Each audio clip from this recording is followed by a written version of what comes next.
ہمارے چینل کو سبسکرائب کریں، بیل آئیکن پر کلک کریں تاکہ ہماری لیٹسٹ ویڈیو آپ سب سے پہلے دیکھ سکیں۔ لائک، شیئر، کمنٹ کرنا بالکل نہ بھولیں۔ میرے تمامی سنی صحیح العقیدہ مسلمانوں، السلام علیکم ورحمۃ اللہ تعالی وبرکاتہ۔ میں نے گزشتہ کل آپ حضرات کے سامنے نماز کے کچھ مکروہات کو بیان کیا۔ آئیے اب آگے چلتے ہیں۔ درود شریف پڑھ لیجئے۔ اللہ رب محمد صلی اللہ علیہ وسلم، نحن عباد محمد صلی اللہ علیہ وسلم۔ فرماتے ہیں جس کپڑے پر جاندار کی تصویر ہو اسے پہن کر نماز پڑھنا مکروہ تحریمی ہے۔ نماز کے علاوہ بھی ایسا کپڑا پہننا ناجائز ہے۔ اسی طرح مصلی کے سر پر یعنی نمازی کے سر پر یعنی چھت میں ہو، یا معلق ہو یعنی تصویر لٹکی ہوئی ہو، یا محل سجود میں ہو، سجدہ کرنے کی جگہ میں ہو کہ اس پر سجدہ واقع ہو یعنی اسی پر سجدہ کیا جاتا ہو وہ کرے گا تو نماز مکروہ تحریمی ہوگی۔ یوں ہی اسی طرح نمازی کے آگے یا داہنے یا بائیں تصویر کا ہونا یہ بھی مکروہ تحریمی ہے، اور پس پشت یعنی پیٹھ کے پیچھے ہونا بھی مکروہ ہے، اگرچہ ان تینوں صورتوں سے کم، یعنی پہلے والی جو تین صورتیں ہیں ان سے یہ کم مکروہ ہے۔ اور ان چاروں صورتوں میں کراہت یعنی مکروہ ہونا اس وقت ہے کہ تصویر آگے پیچھے داہنے بائیں معلق ہو یعنی لٹکی ہوئی ہو، یا نصب ہو یعنی چپکی ہوئی ہو، نصب ہو کا مطلب چپکی ہوئی ہو، یا دیوار وغیرہ میں منقوش ہو یعنی اس کو کھود کر کے بنایا گیا ہو، دیوار کھود کے بنائی گئی ہو۔ اگر فرش میں ہے یعنی زمین پر ہے اور اس پر سجدہ نہیں ہے تو کراہت نہیں، تو مکروہ نہیں۔ اگر تصویر غیر جاندار کی ہے جیسے پہاڑ، دریا وغیرہ کی ہے تو اس میں تو کوئی حرج نہیں۔ پھر فرماتے ہیں کہ اگر ہاتھ میں یا اور کسی جگہ بدن پر تصویر ہو مگر کپڑوں سے چھپی ہوئی ہو، یا انگوٹھی پر چھوٹی تصویر منقوش ہو یعنی کھود کر کے بنائی گئی ہو، یا آگے پیچھے داہنے بائیں اوپر نیچے کسی جگہ چھوٹی تصویر ہو یعنی اتنی چھوٹی ہو کہ اس کو زمین پر رکھ کر کے کھڑے ہو کر دیکھیں تو اعضاء یعنی پارٹ کی تفصیل نہ دکھائی دے،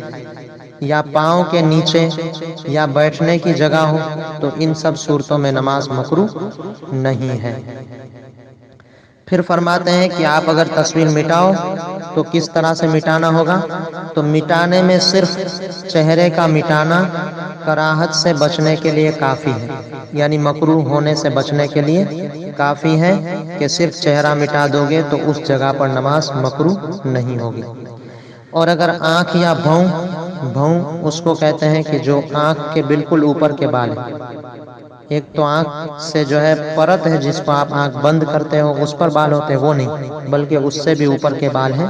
اس کو بھوں کہا جاتا ہے۔ تو اگر آنکھ یا بھوں، ہاتھ پاؤں جدا کر دیے گئے ہے نا تو اس سے کراہت دفع نہیں ہوگی، اس سے مکروہ ہونا ختم نہیں ہوگا، بلکہ وہ تو ابھی باقی ہی ہے اگرچہ آپ نے جدا جدا کر دیا۔ پھر فرماتے ہیں آگے کہ یوں تو جب تصویر چھوٹی ہو، چھوٹی نہ ہو، یوں تو جب تصویر چھوٹی نہ ہو اور موضع اہانت یعنی ذلت کی جگہ میں نہ ہو،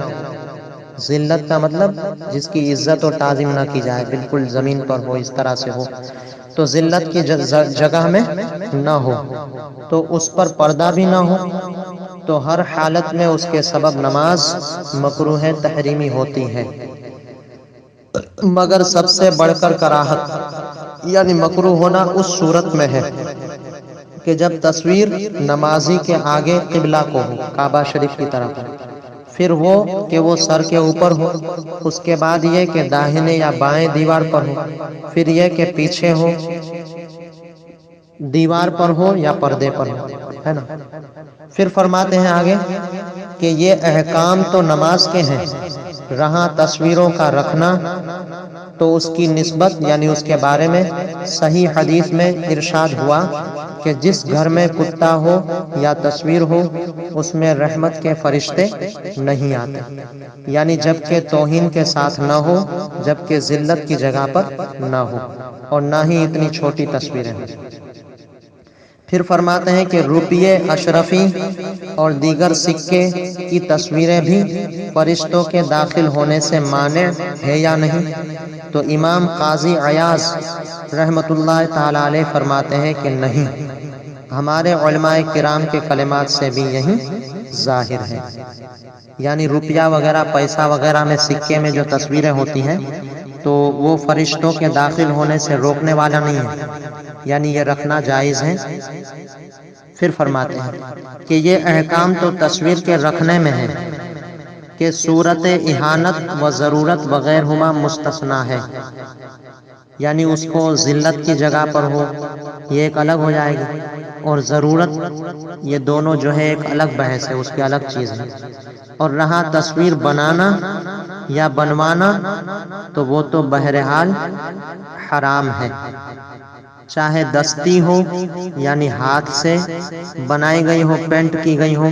یا عکسی ہو یعنی فوٹو وغیرہ کھینچی گئی ہو، دونوں کا ایک ہی حکم ہے۔ میں اپنا بیان یہیں پر ختم کرتا ہوں۔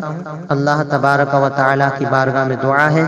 کہ مولا کریم اپنے حبیب لبیب صلی اللہ علیہ وسلم کے صدقے میں ہم سب کو دین متین کی صحیح سمجھ عطا فرمائے، اور جو ہے ہم لوگوں کے پاس جتنا بھی علم شرع ہے، شریعت کا علم ہے، اس پر صحیح معنوں میں عمل کرنے کی توفیق رفیق عطا فرمائے، اور مسلک اہل سنت، مسلک اعلی حضرت پر تا دم حیات عمل کرتے رہنے کی توفیق رفیق عطا فرمائے۔ وما علینا الا البلاغ۔ السلام علیکم ورحمۃ اللہ وبرکاتہ۔